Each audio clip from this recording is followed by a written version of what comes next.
हाँ जी, तो जैसे कि आपने मेरी पहली स्लाइड्स में देखा, हमने पढ़ा था उसमें कि कैसे हम जो है कैसे खुद की वेबसाइट बना सकते हैं, कैसे हमने खुद की वेबसाइट क्रिएट करेगी, तो उनके इस बारे में सीखा था। तो आज हम ना ज़्यादा आपका टाइम वेस्ट करते, उससे आगे के बारे में पढ़ते हैं। अब हम यूज़ करें paragraph tagging. Paragraph tagging tag जो है वो मेनली कुछ नहीं है। मेनली आप जैसे कि देखते ही हो कि आपने पैराग्राफ पढ़ते हो, आप वो चाहे बुक्स में पढ़ते हो, ये देखिए, ये ऑल्सो एक पैराग्राफ है, ये भी पैराग्राफ है। तो ये मेनली पैराग्राफ हमारा जो है वो पैराग्राफ टैग ही है। आप जैसे कि आप देखिए, आप कोई भी वेबसाइट देख लीजिए, जैसे ये वेबसाइट देख लीजिए, इस वेबसाइट में भी हम देख रहे हैं कि यहाँ पे कुछ पैराग्राफ में लिखा हुआ है। हम बहुत सी वेबसाइट, आप खुद की वेबसाइट जब क्रिएट करोगे, आप उसमें बहुत से कंटेंट ऐसे होंगे जो आप अपने करोगे, कुछ आप भी कोई भी कंटेंट होगे, किसी भी पर्पज़ पे आप वेबसाइट बनाओगे तो उसमें आप अपने कंटेंट लिखोगे, चाहे वो म्यूज़िक में हो, चाहे शॉपिंग के पर्पज़ पे हो। तो अगर आप किसी को बताते हो, अब यहाँ पे देखिए, यहाँ पे भी हमने पैराग्राफ टैग का यूज़ किया। पैराग्राफ मेनली एक पैराग्राफ है, जो कि आपको पता ही, आप किसी सब चीज़ में देखते हो पैराग्राफ। तो पैराग्राफ मेनली है क्या, पैराग्राफ जो है आपका मेनली पैराग्राफ होता क्या है, पैराग्राफ एक जो हम यूज़ करते हैं वो पी टैग से यूज़ करते हैं। पैराग्राफ को जो हम है वो हम पी टैग से दिखाते हैं। जैसे कि अभी तक हमने जितने एग्जांपल की वो आपने उसमें भी देखा होगा।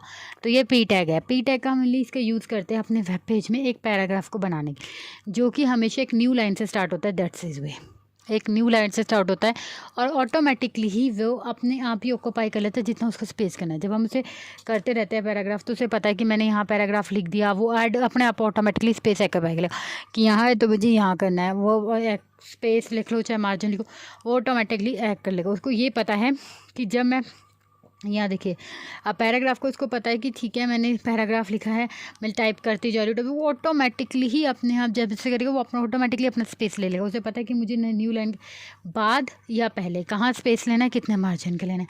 यही हमारा मेन पैराग्राफ होता है। तो पैराग्राफ जो है आपके वो 2 टाइप्स के होते हैं। एक होता है वो स्टार्ट तो पी टैग से होता है, जैसे कि मैंने आपको बताया, और ये 2 टाइप के होते हैं, horizontal tag, line break tag. हम इन दोनों के बारे में पढ़ेंगे, विद एग्जाम्पल पढ़ेंगे। पहले मैं आपको स्टार्टिंग करवाती हूँ एक पी टैग से, ठीक है। एक एग्जांपल लेते हैं, मैंने यहाँ पे ले लिया। आपको पता है ये स्टार्ट कैसे होता है, डॉक फाइल से। तो पहले हम टाइप ऑफ डॉक फाइल का रख लेते हैं, ठीक है। Type HTML। अब हम एंटर करके HTML स्टार्ट करती हूँ मैं, HTML close. Head tag start होता है, जैसे कि आपको पता है, ये तो आपको नॉर्मली कोडिंग का पता है, ये कोडिंग तो आपको भूलनी नहीं है, ये कोडिंग आपकी हमेशा रहेगी। और कोई भी टैग आप यूज़ करोगे तो उसको आपको पता है कि क्लोजिंग तो करनी है। अब हेड टैग में क्या आता है, टाइटल टैग। और टाइटल टैग और हेड क्या टैग, मेनली आपका मेन हेड आपका रहता है। जो भी आप टाइटल या सब टाइटल देते हो वो आपका हेड में ही जाके होता है। जो कि हम पेज रन करेंगे, पेज का नाम आएगा, वो सब कुछ आएगा। तो हम यहाँ पेज का नाम रख रहे हैं पैराग्राफ, ताकि हमें भी डिफरेंस रहे कि यहाँ पे हम जो पढ़ रहे हैं वो हम मेनली पैराग्राफ के बारे में पढ़ रहे हैं। मैंने सेव फाइल को सेव कैसे करेंगे, फाइल में जाके सेव एज में जाके फाइल का नाम रखेंगे, जैसे मैंने पैराग्राफ टाइप रख लिया, और उसे सेव करेंगे हम हाइपरटेक्स्ट मार्कअप लैंग्वेज में। सेव, वो सेव हो चुकी है, उसे हम सेव करते हैं, और जब सेव हो जाएगी तो वो ऐसे आ जाएगी। अब हम शुरू करते हैं अपना कंटेंट लिखना। कंटेंट हम किस में लिखते हैं, हमेशा बॉडी में। आपको कोई भी कंटेंट लिखना है वो हमेशा आप बॉडी के अंदर ही लिखते हो। नाउ हम बॉडी टैग को लूज़ करते हैं। अब हम शुरू करते हैं यहाँ पे पहले टैग। अब हम सबसे पहले तो यहाँ पे अपना H1 टैग का यूज़ करते हैं, H1 टैग का यूज़ करते हैं, और उसे H1 टैग को हम क्लोज भी कर देते हैं। अब हम H1 टैग में क्या लिखते हैं, हेलो फ्रेंड्स। हेलो फ्रेंड्स मैंने लिख दिया H1 टैग में। अब हम अपना पैराग्राफ टैग शुरू करते हैं, पी यानी कि पी टैग। पैराग्राफ टैग किसे, पी टैग। और पैराग्राफ टैग क्लोज भी होता है, ठीक है। तो मैंने साथ साथ क्लोज कर दिया। अब उसके बीच में हम कंटेंट लिखते हैं। मैं थोड़ा सा आपको ये इसलिए बताती हूँ, थोड़ा सा डिफरेंस लेना इसलिए। तो मैं लिखने जा रही हूँ इसमें, this is a some paragraph we are use as a example.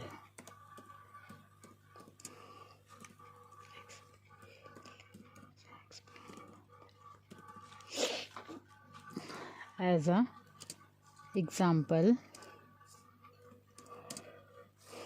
we are,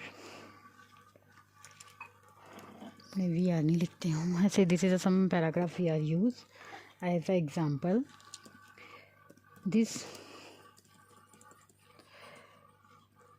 this paragraph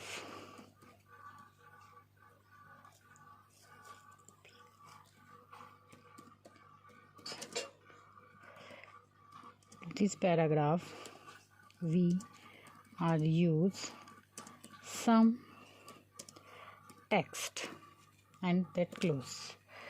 control S करके सेव करना फाइल को। रन करने के लिए मैंने आपको ऑप्शन बताया, तो आप वहाँ से सीधा डायरेक्ट रन कर सकते हैं, या जैसे कि मैंने कंट्रोल एक्स करके कर दिया तो सीधा हो गया, आर पे जाके कर दिया रन पे।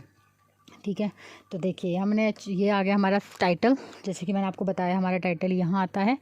आपने मेरी फर्स्ट वीडियोस देखी होगी, उनमें आपको पता होगा ये हमारा टाइटल आ गया।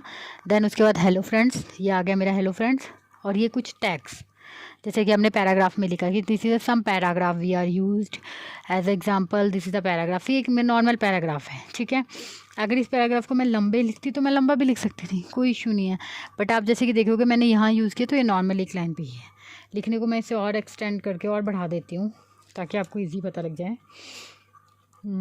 कुछ भी, कोई भी टेक्स्ट, नॉर्मल कोई भी टेक्स्ट हम लिख ले सकते हैं, जो भी हमारे माइंड में आए हम कुछ भी, कोई भी टेक्स्ट लिख सकते हैं। ज़रूरी नहीं है यही लिखो, कुछ भी जो भी आपको इजी लगे आप वो लिख सकते हैं, यूज़ कर सकते हैं। जैसे फॉर एग्ज़ाम्पल मैं ये ऐसी कुछ टेक्स्ट लिख लेती हूँ। मैं ऐसी कोई एग्ज़ाम्पल के लिए आपको एक टेक्स्ट लिख के बता रही हूँ।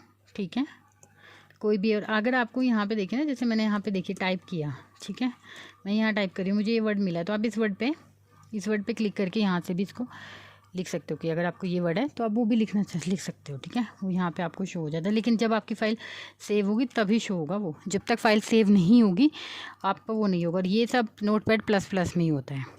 अगर आप सिंपल नोटपैड में करोगे तो वहाँ ना तो आपको गलती का पता चलेगा, जैसे कि मैंने आपको बताया था कि वहाँ पे हमें गलती फाइंड आउट करने के लिए बहुत प्रॉब्लम आती है। और यहाँ हम ईज़िली गलती अपनी फाइंड आउट कर लेते हैं कि यहाँ मेरी गलती हो रही है, यहाँ मेरी गलती हो रही है, मुझे यहाँ सही करना है। तो मैं यहाँ सिंपल सा एक आपको ऐसे ही एक सिंपल सा ऐसी से आपको बता रही हूँ पैराग्राफ लिख के। कोई वैसे इस पैराग्राफ को कोई मतलब नहीं है, एग्ज़ाम्पल के लिए मैं आपको बता रही हूँ।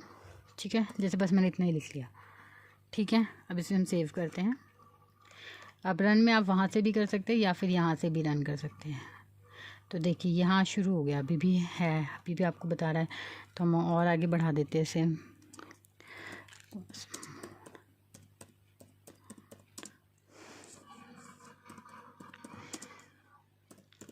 मैं आपको इसलिए समझा रही हूँ ताकि आपको इजीली पता लग जाए कि ये एक्चुअली में है क्या आपका।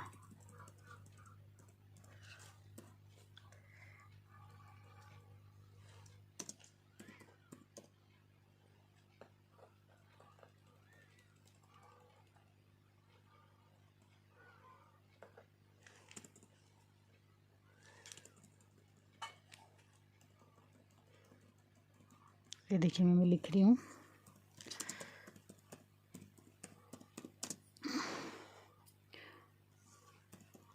मैंने सिर्फ अभी ऐसे ही आपको लिख के बता रही हूँ एग्जाम्पल के लिए, कोई भी। देखिए अब इसे मैंने सेव कर दिया, अब मैं इसे रन करती हूँ। देखिए अभी भी हमारा पैराग्राफ हमें थोड़ा सा छोटा पड़ रहा है, हम इसे और बढ़ा देते हैं।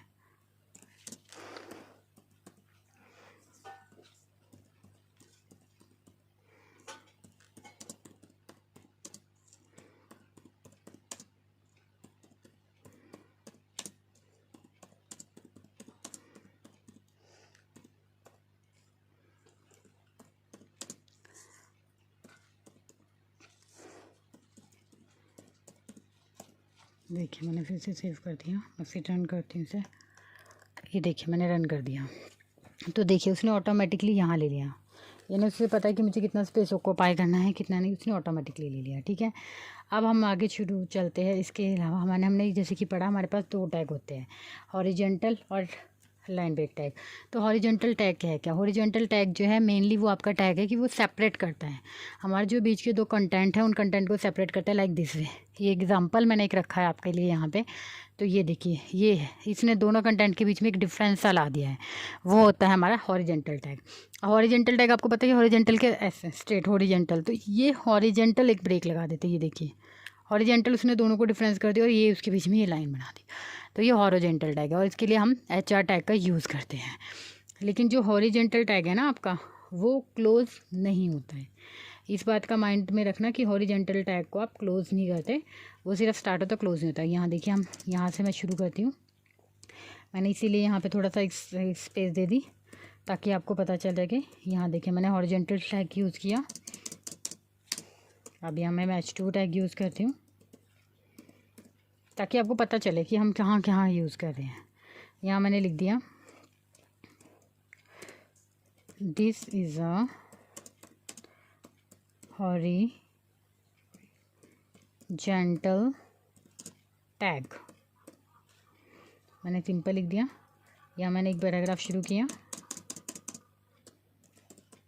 जिसमें मैंने लिख दिया this is a some text, paragraph को क्लोज़ कर दिया, सेव कर दिया। अभी से हम रन करेंगे। यहाँ जाके मैंने इसे रन किया तो ये देखिए उसने यहाँ लिख दिया कि ये हेलो फ्रेंड्स, ठीक है। ये मेनली इनके बीच में इसने H1 टैग के यूज़ किया था, या मैंने वो पैराग्राफ लिखा है। अब इन दोनों देखिए मैंने यहाँ पे हॉरिजेंटल टैग लगाया था, ये देखिए उसने इन दोनों के बीच में इस पैराग्राफ और ये जो मैंने H2 टैग, इन दोनों के बीच के डिफरेंस बना दिया, कंटेंट में डिफरेंस सेपरेट कर दिया दोनों को और कर दिया एक हॉरिजेंटल लाइन के वे पे। तो ये होता है हमारा हॉरिजेंटल टैग, ठीक है। अब आता है उसके बाद आपका लाइन ब्रेक टैग। तो जैसे कि लाइन ब्रेक का मतलब क्या होता है, ब्रेक, सेपरेट करना, अलग करना दोनों चीज़ों को। तो लाइन ब्रेक क्या करेगा, दोनों लाइंस के बीच में ब्रेक लगा देगा। जैसे फॉर एग्जांपल आप पोइम्स लिखते हो, पोइम्स में आपने देखी होगी उन दोनों के बीच में ब्रेक होती है, लाइन होती है। एक पोइम का पहली लाइन आई, फिर लाइन, फिर ब्रेक, फिर पहली लाइन आई, फिर ब्रेक आई, फिर दूसरी लाइन आपने देखा होगा। लेकिन आप पैराग्राफ देखते हो, पैराग्राफ में नहीं आती है वो कंटेंट, पैराग्राफ में कंटिन्यूसली चलता रहता है, वो अपना ऑक्यूपाई स्पेस करेगा। और लेकिन जब हमने कहीं देना हो, हमने पोइम्स के लिए देना हो, तो हम वहाँ पे अगर हमें एज अ वेब पेज या वेबसाइट में यूज़ करना हो, कोई अपनी कोई स्टडी के लिए बना रहा हो तो उसने वेब पेज के लिए उसे वहाँ पे पोइम का कंटेंट हो तो वहाँ पे वो यूज़ कर सकता है लाइन ब्रेक टैग का। और इसलिए वो लाइन ब्रेक टैग के लिए हम BR टैग का यूज़ करते हैं। किस टैग का यूज़ करते हैं, BR टैग का। तो हम एक एग्जाम्पल के साथ आपको समझाते हैं। यहाँ आपको हॉरिजेंटल टैग के बारे में पता चल गया, तो मैं यहाँ से शुरू कर रही हूँ आपका BR टैग। और हाँ, जैसे कि मैंने आपको बताया कि आप हॉरिजेंटल टैग को भी क्लोज़ नहीं करोगे, वैसे आप BR टैग को भी क्लोज़ नहीं करोगे। ये ओनली स्टार्ट होंगे, ये क्लोज़ नहीं होंगे। तो यहाँ पे मैं H3 टैग यूज़ कर रही हूँ आपके लिए ताकि आपको क्लियरली समझ आ जाए। तो मैंने यहाँ पे लिख दिया उसमें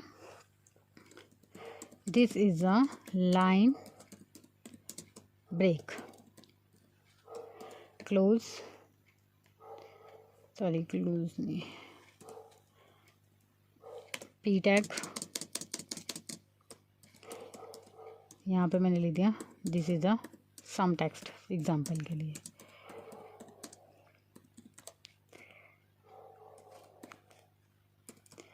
और P टैग को क्लोज कर दिया। फाइल को Ctrl+S करके सेव कर दिया, C करके, और Ctrl+S करके सेव कर दिया। ये देखिए अब इसने क्या किया, ये एक लाइन ब्रेक बना दी।